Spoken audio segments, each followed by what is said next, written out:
بسم الله الرحمن الرحيم سبح اسم ربك الأعلى الذي خلق فسوى والذي قدر فهدى والذي أخرج المرعى فجعله غثاء أحوى سنقرئك فلا تنسى إلا ما شاء الله إنه يعلم الجهر وما يخفى ونيسرك لليسرى فذكر إن نفعت الذكرى سيذكر من يخشى ويتجنبها الأشقى الذي يصلى النار الكبرى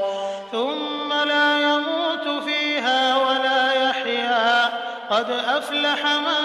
تزكى وذكر اسم ربه فصلى بل تؤثرون الحياة الدنيا والآخرة خير